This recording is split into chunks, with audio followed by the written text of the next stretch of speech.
Welcome everyone to the December 3rd edition of the Signals from Mars Friday Fireside edition.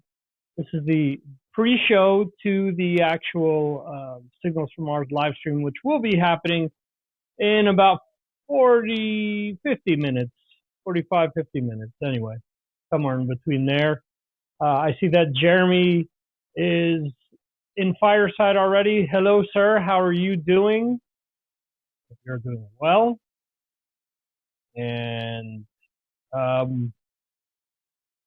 we have the usual rundown of music news and new releases for this show.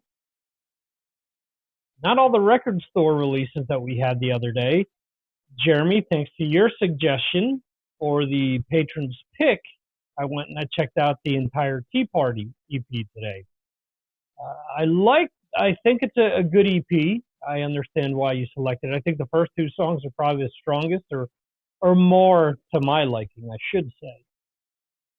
But yeah, so I did release episode 252 of the podcast today, which is the Scorpions discussion we had last week on the live stream. Tonight we will be having a discussion on the year 1981.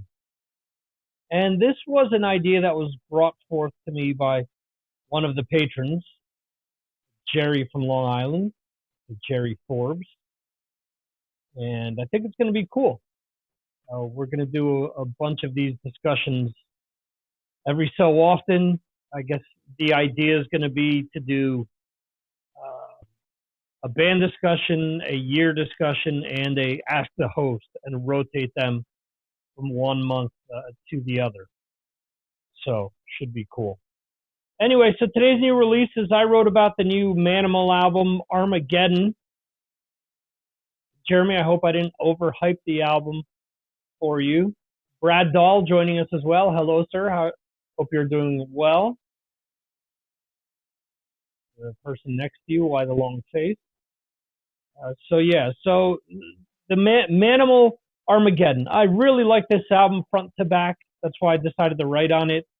The interview with Samuel from Manimal was cool as well a few months back. So I really enjoyed that, and I think the album is strong. I write about it in my like mini review there. Samuel brings up the fact that a lot of people accuse them of not being original. In 2021, no one is original. There are very few things in the last 30 years that you can pinpoint and say, wow, that really changed the landscape. So they're influenced by Priest, and they're influenced by Queensryche and bands like that. They sound like that. If you like those albums, there you go, Brad, Armageddon. If you like those bands, if you like albums like Painkiller, Firepower, Empire, Operation Mindcrime, yes, I understand that's a big, heavy load for them to bear. But if you're into any of those albums, I do suggest you check this album out, because I do think it is strong, and it doesn't have to be better than those. So long as they entertain you, it's all that matters. So let's see here.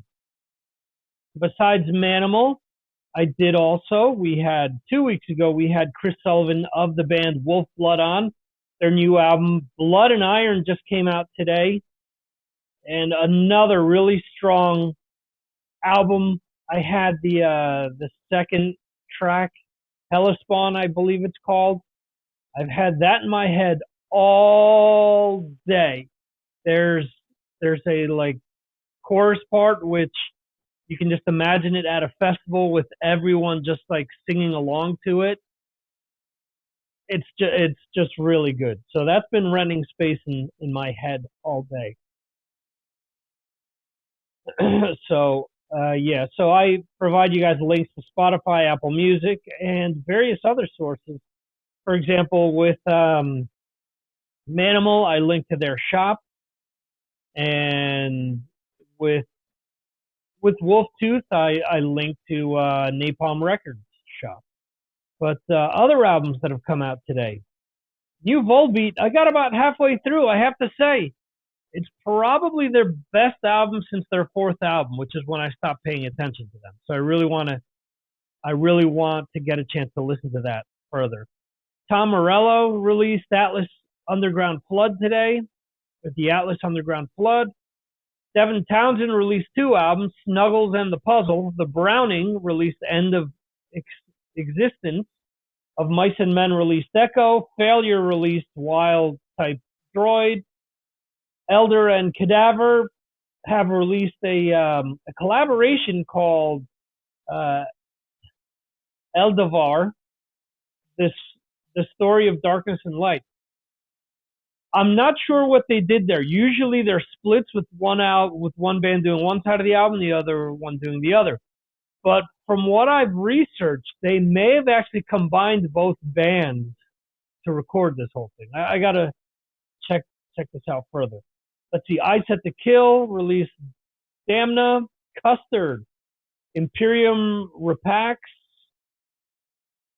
Psycho Prism, Genocide Pact, Dead War, Redemptor, Ye Brandish Privateers, released Sulphur Ahoy, Eris, Dormant Ordeal, Necromant, Crown Lands, Aquilius, and Unanimated. Or I don't know. Unanimated. There you go. I'm fumbling here. Also, EPs. Ozzy and Motorhead released a Hellraiser 10-inch single. I was looking at that. From a site called Sounds of Vinyl was advertising it. And so the first side is the updated mashup with Ozzy and Lemmy. And then the B side is the Ozzy track from a site called Sounds of, and the Motorhead track. So kind of interesting. It looks to be a picture disc. There's also Full Bush. I've released an EP called Movie Night. Reissues. Sugar Ray, Lemonade and Brownies. Now, I have that on CD. Let me just mention this. A lot of people say, Sugar Ray, commercial band, whatnot. The first Sugar Ray album was a hard rock album. Eddie Trunk used to play this all the time. And their second album, Loaded, I believe it's called, outside of the song Fly, which got on the radio, it was the same deal. If you're a fan of the Infectious Grooves album, the guy who played Tarsipius is on this Infectious Groove, or on this Sugar Ray album. So, and you have Nicole, I forget her last name. She was on Baywatch. But anyway, she appears naked on the cover because she was Mark McGrath's girlfriend at the time. Nicole Eggart. There you go. All right, reissues by Therapy, the album Nurse. Thrice reissues Beggars, Moonspell, Darkness, and Hope. Ice Nine Kills reissues 3 albums, Green Carnation, and Abiotic. Live albums, we have Epica with Omega Alive, and Dude Sweens, I guess the name, Lickvity. And then compilations, there are going to be a series of Atlantic Year compilations coming out in the next few months. The first one is Skid Row, the Atlantic Years. So this box set covers from 89 to 96. So there's that. And let's just do the rounds through some music news before I call some of you guys up on stage. We can talk about some things going on. I'm sure there are some recent things that have taken place that are on your minds where I can tiptoe around. But let's see. So Blabbermouth starts out with Manson's home raided by cops. Megadeth launches cryptocurrency. Tipton will play on next Priest album. Nugent ejaculates songs, okay. Iron Maiden announces tour. Foo Fighters cancel show over safety concerns. And let's see. Striper frontman doesn't care about losing followers over abortion rights comments. It's about following Christ. Okay. Sure. Every Time I Die frontman Keith Buckley accuses bandmates of secretly plotting to replace him. He's out of the band currently because of mental health issues. Megadeth first official coloring book now available. Dream Theater's John Petrucci on third Grammy nomination. It's a good feeling. Every Time I Die frontman Keith Buckley to miss last 3 shows of U.S. tour. Former Black Sabbath singer Tony Martin shares new solo single, As the World Burns. Nickelback's Chad Kroeger teams up with Marianas Trench's Josh Ramsey on Lady Mine. Guns N' Roses shares official lyric video for new song Hard School. Dee Snider to Michael Sweet. I'm pro-choice and stand by women's rights. Korn's Brian Head Welsh says, COVID-19 is a real serious issue, but we can't let our country crumble. Styx and REO Speedwagon announced co-headline U.S. Summer 2022 tour with Loverboy. Why didn't they just say Styx, REO Speedwagon, and Loverboy announced tour? I don't know.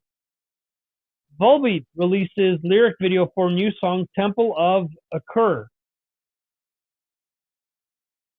Let's see. Sepultura's Derek Green says he's able to exist well mentally and physically without playing live music.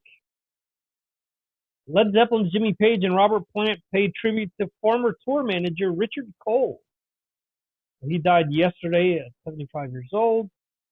Blind Guardian shares music video for new single Deliver Us From Evil. Amorphous releases music video for new song The Moon. Slash featuring Miles Kennedy and the Conspirators share new song Fill My World.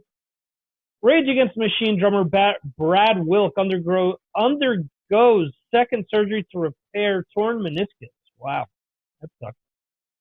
Here's a sneak peek at Foo Fighters horror comedy Studio 666 Slash on Guns N' Roses reunion tour. Initially, it was just going to be a couple of shows, and then the money started rolling. Tracy Guns and his Sunbomb bandmate disagree on abortion.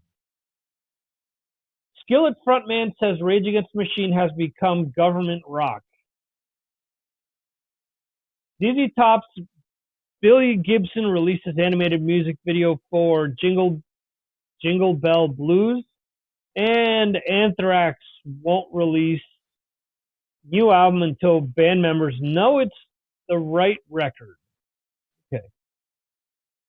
So it went from we're going to wait until COVID is done for us to be able to promote it. They're touring now.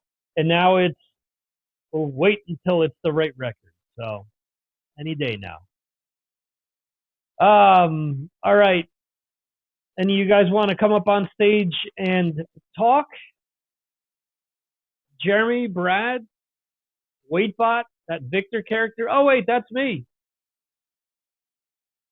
There we go. We welcome Mr. Jeremy Weltman to the stage. Yeah, hi, Victor. How you doing? I'm doing good, Jeremy. How are you? Yeah, I'm fine. Absolutely fine. Very cool. Any topics you want to talk about tonight? Yeah, couple of things really, sort of to do with concerts and to do with the pandemic. I've got a ticket for Saxon in January, Okay. and I've also heard you talk of recently about Ozzy Osbourne, and so I just wanted to sort of think about, are we going to get to see these guys? I'm thinking, first of all, with the Saxon show, I'm a little bit worried because I think, if the pandemic is going to kick off again, it's going to be getting more serious around the end of December, beginning of January. And this show now is like the third time it's been cancelled because Biff had a heart attack. Then we had the pandemic, and I really want to go to this show. I mean, it's going to be great. You've got Girls' School, you've got Diamond Head, You've got a packed Manchester Apollo. They've kept the tickets. Apparently, almost everyone who was going to the original show is going to it. It's going to be full. Mm-hmm. It's going to be an absolute blast, and I really want to go to it. I'm just a bit worried about concerts at the moment. I just think that there's going to be some cancellations. And then we've obviously got this saga with Ozzy Osbourne. I don't know if you want to mention something about that, because I know you've mentioned it on other channels recently. Yeah, I saw that the European tour is postponed until the fall of 2023, which is 2 years from now, basically. Yeah. But and I'm wondering too, I mentioned this, you heard it on one of the last Mark Striegel podcasts on his Patreon. I'm wondering how much Priest, well, I guess Priest really doesn't have much to say in it, but I'm also thinking that gives them enough time to heal up as well. But thinking about it objectively now, they're going out on tour this spring already, aren't they? Judas Priest with yeah, they Queens, are. right? Yeah, so, that's right. Yeah. I mean, so I guess they figure either Richie's ready to go, or they've got a replacement in the meantime.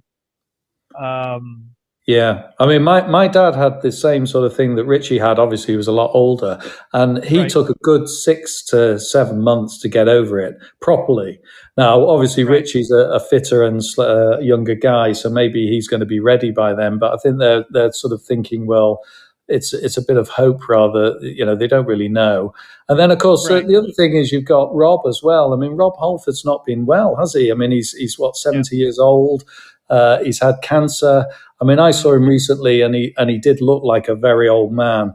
I just hope they are ready, but obviously the Aussie situation is very worrying if you're an Aussie fan.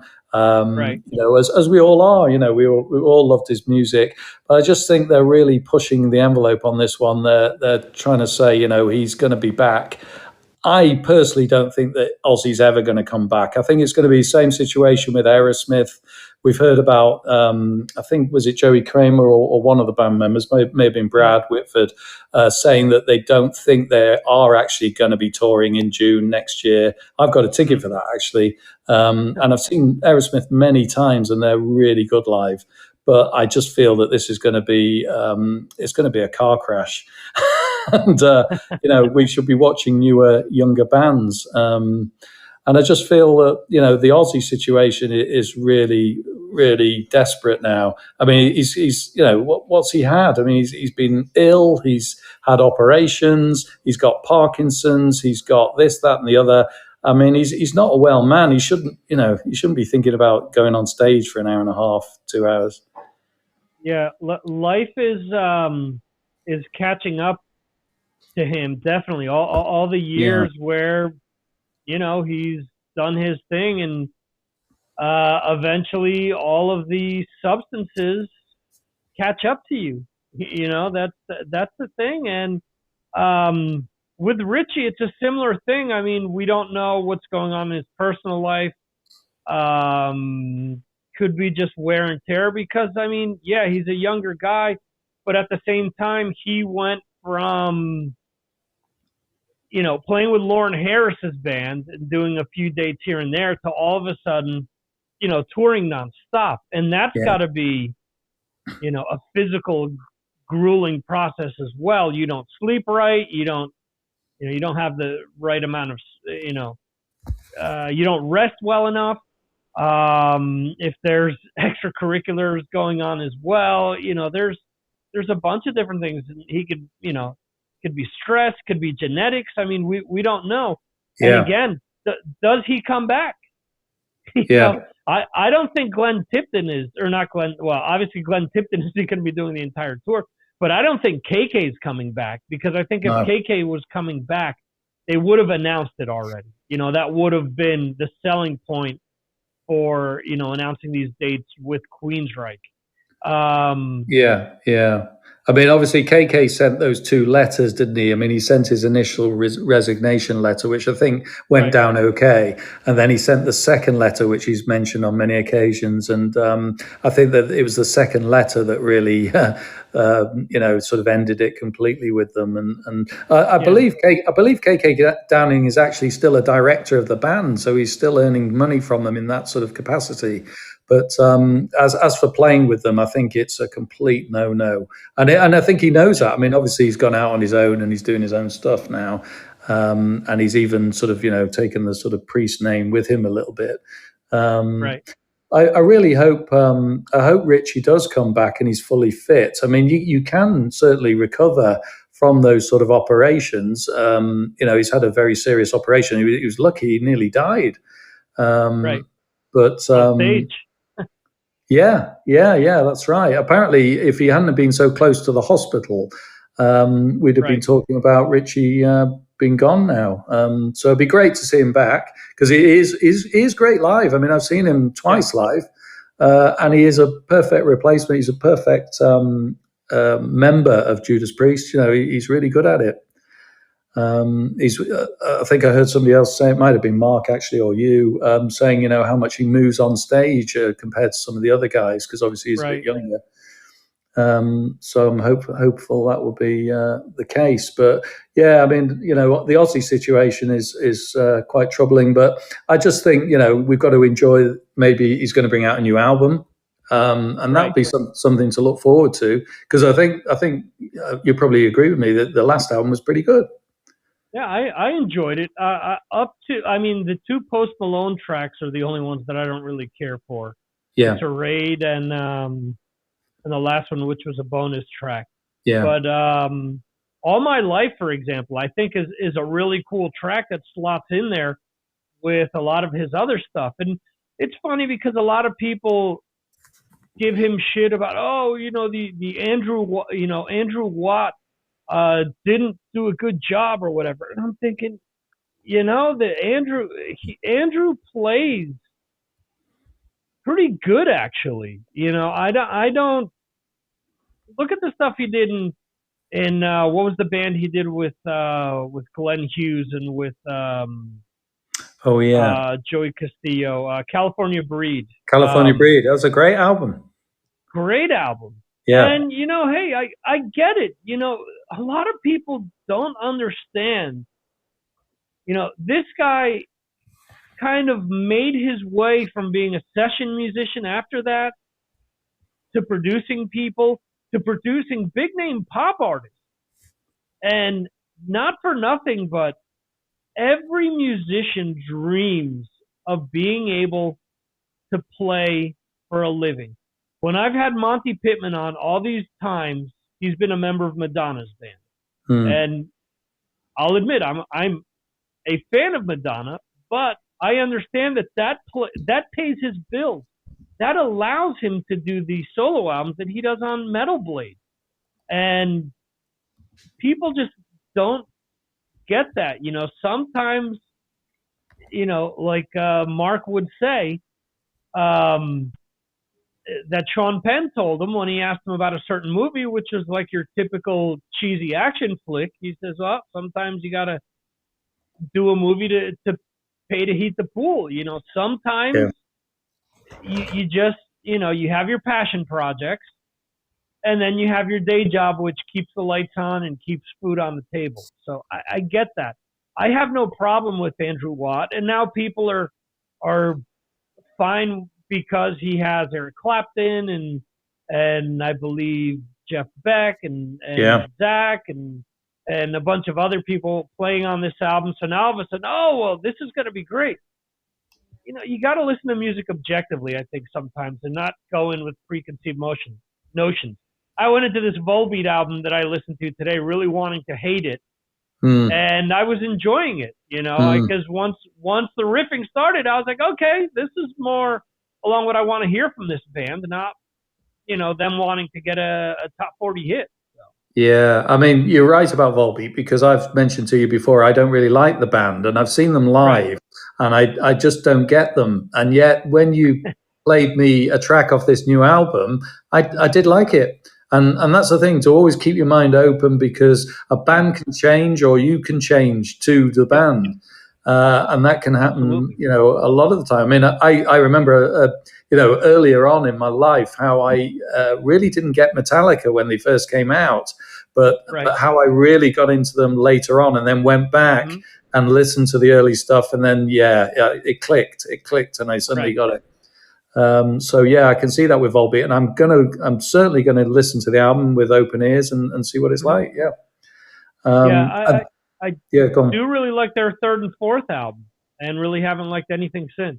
But I like what I'm hearing so far. Yeah, that can happen. And the same thing with Ozzy, I mean, we know that Ozzy's music has changed since the early days. He's not producing Blizzard of Oz type stuff, but he's, you can still listen to it and say, I like that song, and I like that song. I like Little Green Men. I like that song. It's different. It's it's something that he's just done something a bit different. He's, something that will make you sit up and listen to it. And I that's fine. I'll like it. Mm-hmm. Yeah, I agree with you. I mean, even he's had albums that haven't been as strong, but that have still had really cool songs on them.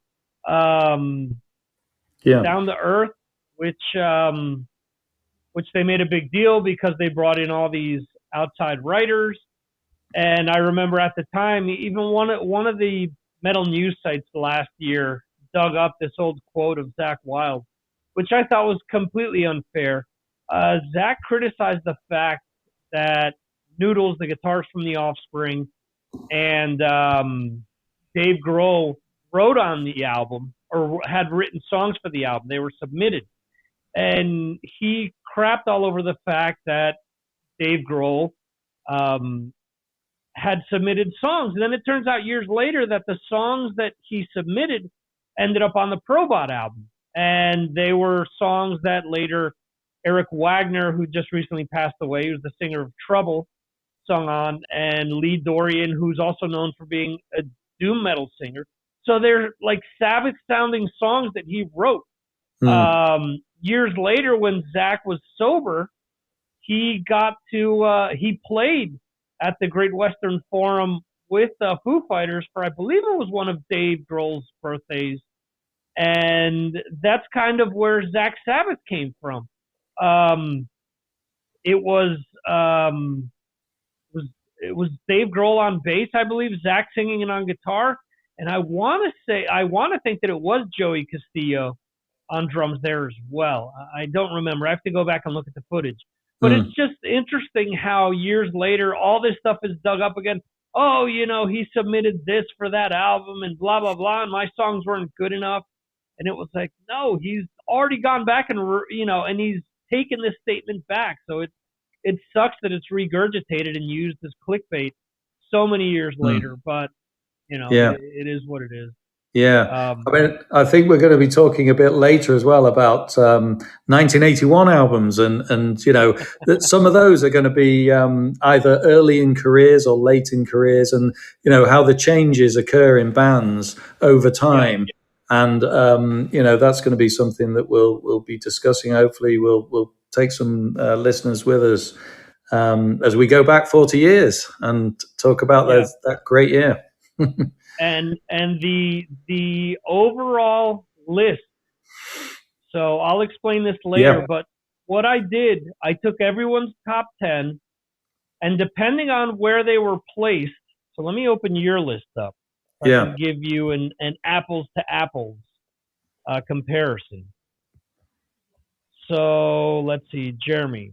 And I will say it was extremely hard making that list. Extremely hard. It was very hard. And overall, I'll tell you that we have 36 albums that people voted on. So I'm going to mention all 36, but we're going to get into detail for like the last 10.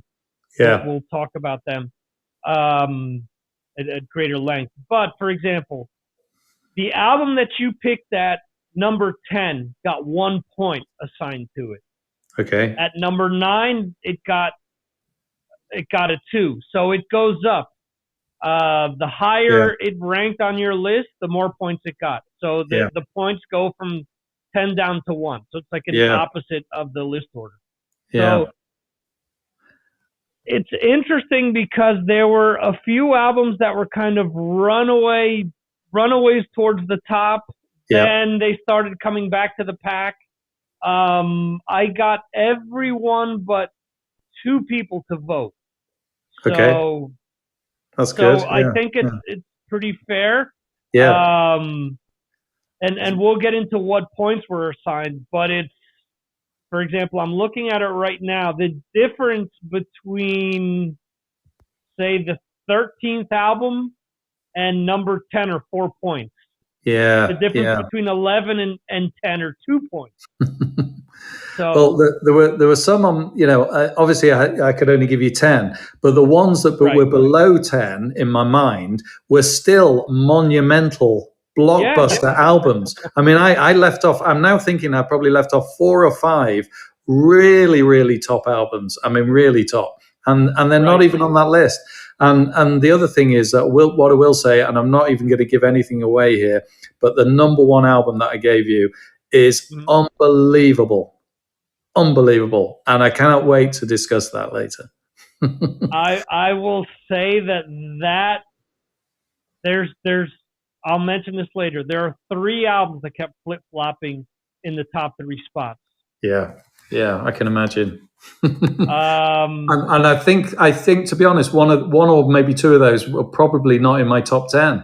And the reason two of them are not in your top 10. Yeah, and the reason they're not in my top 10, I will tell you later. Okay. We're not going to give anything away now. Yeah. Brad, do you have anything to add before we're going to try to wrap it up in like 5 minutes here? Me and Jeremy have been going back and forth here. Not sure if you want to chime in or if you just want to hang out and listen. I do want to say something. By the way, hello to everybody. Hello, Jeremy. You're very low, Brad. We can't hear you. Is that better? Oh, yeah. Oh, there's that velvety voice. Oh, yeah. Here we are. Here we are up in the Yarg Palace. Hey, I just want to say that you guys are both 100% on point about everything you said in this little discussion here. And especially Jeremy talking about, being able to like music that's by an artist that you've I guess maybe come to expect a certain type of album from, and they come out with something different, and that you can come around to that. And I got to tell you, that new Ozzy album, every time one of those songs comes on, I'm like, guy, this is really good. I mean, this is like, if it wasn't Ozzy, I'd be going, holy crap, this is not. And I love the production on it. I think Andrew Watt did a brilliant job bringing this all into up to date, really top notch production. I mean, Kevin Shirley needs to get a clue, and he needs to make an album that actually sounds good. Okay, you want to get me started with Kevin Shirley? Yeah, which brings me back to California Breed, and I was just kind of curious. I looked to see, I knew there was one song for sure I was playing on Yard Metal, but there's actually 4 songs off that album that I'm featuring, and there's one song on there that I think is like one of the best songs ever written. That's All Falls Down. That song about when he almost died. That is just a brilliant song. It just kind of hits. Emotionally, it hits all the points. There's he did it a show. I can't remember which was one of these award shows where just him and Andrew with an acoustic guitar and him just singing. Did an acoustic version. I'm sure you can find it on YouTube somewhere. But his vocals on that are just off the charts, just amazing. Mm-hmm. And I got to be honest, I'm not a Glenn Hughes fan. I want to like the guy, but every time I listen to him sing, I get really tired of his voice. I don't know, and it just wears on me. But that song, A+, and So anyway, what you guys are talking about, 100%. Judas Priest supposed to be here in March. And I don't have tickets yet. I'm still kind of wondering whether it's going to happen. I'm going to go. I made sure I've got the evening off. And if it happens, I'm definitely going. Of course, I'll report back. And I'm hoping it's better than the last time I saw them here on the Firepower Tour, which there was the venue more. I mean, they were really not that exciting, but the venue was just awful. You couldn't understand a thing that was going on stage. I've talked about that. So, yeah, and I think, as I clearly stated in my request to come on stage, I'm old, and you know what? Everybody who's 70 years old isn't the same. I talk to people all the time that they're just total and complete physical wrecks, and I'm like, how old are you? And I'm like, 35. Like, holy crap, dude, you like, yeah, that's just not good. There's plenty of people in their 70s. Look at Biff. You talked about Biff earlier. That dude's in shape, man. He's survived a heart attack. Look at Nigel and Saxon, man. He had a stroke. That guy's playing drums better than almost anybody out there. Yeah. So you can get past these things. It's more about the person than it is the illness. So that's all I'm going to say about that. Yeah, that's true. And Jeremy, as soon as we're done here, while you're waiting for Signals to Mars, if you want to flip on Yard Metal, I will play I Live for the Weekend for you. Oh, that's brilliant. I love that song. I love that song. One of my favorite Triumph songs. There you go. Brad aims to play. That and Nature's Child. I think Nature's Child is another fantastic. It's on the same album, I think, isn't it? You know what? I'll actually play Nature's Child in between, because I do weekend blocks. I do five of them during Friday, 3 on Friday and 2 on Saturday, and I've already played. I've already played I Live for the Weekend twice, and I'll play it again tonight later after Signals from Mars. But I'll play Nature's Child before Signals from Mars. How's that? Yeah, the cracker. I mean, that's Canada's finest rock, isn't it? I mean, come on. I mean, it is. Yeah, and I know we're out of time, but the funny thing is, that's an album I bought. I had it on vinyl, and I loved it when I first got it, and played a couple of songs off it on the band I was in at the time. And then after a while, I kind of got tired of it, and it just put it away for like 20, 30 years. And then recently picked it up on CD and, for this radio station. I'm like, yeah, this is really good. Why did I put this away? I don't know. We outgrow stuff, and then it comes back. Sure. Yep. Nope, nothing wrong with that. Real quickly, before we sign off here, I want to mention this to you guys. One, the T-shirt logo that was taken off the store. I don't know if I posted that on the site, I believe. So apparently the bots that they use to make sure that nothing is copywritten that's uploaded flagged my shirt as being copywritten. So I can now upload it again and offer it to the patrons. The second thing, let's see what you guys think about this. So I'm thinking of adding this very show, the Friday night, the Fireside show, is part of a bonus to Patreon for the people that are $5 and up that are subscribing. Do you guys think it's worthwhile to hear an audio playback of these shows? Well, since I'm here live for all of these so far, I mean, I would love to hear it when I'm not here. So yeah, I would say definitely. Yeah, and I'd probably say I mean, I like listening live. I don't often listen to the stuff playback, but I certainly think it's a bonus, and it's fine. Yeah, it's good. I think also, if you keep it only live and then to the patrons, that allows us to maybe be a little more risque in what we're saying here, so that we don't say something about a band that will come back and bite us in the ass. So we can keep it real. We can give it real opinions here. Good point. We're free and independent. We should be able to say anything about bands and music as we like. It's a free world. That's true, Jeremy. You're 100%. You're 100% on, and we're not going to really slag. We're not going to really slag anyone off because we love the music anyway. It's just we're going to say this and that, aren't we? We're not going to go now. I think I slagged Glenn Hughes just a moment ago, but okay. Well, yeah, slightly. I'll defend him. I gotta say one thing about him, man. Now that he's grown his hair out, he looks badass, man. And and the Dead Daisies, even though a lot of people rip on that band, I think that album is really good, and I think his voice actually sounds super good on it as well, and his bass playing is just top shelf. Yeah, I think it's good. I think it's a good album. I think it's good, and I think they're a good band, and I think they're good live as well. Yeah, I have never seen them, and I'd love to. Yeah, really good live. I actually saw what's the other band we just mentioned that he was in? California Breed? California Breed, yeah. I actually saw them. They were supporting somebody, and I'm trying to think who they were actually supporting. They came to Manchester, and I saw them because they didn't go for very long, did they? They were only going for about maybe a year or less than a year. Brought out the one album, yeah. Yeah, because I think Jason left right after they put out the album. He didn't do any touring with them, right? That's right. Yeah.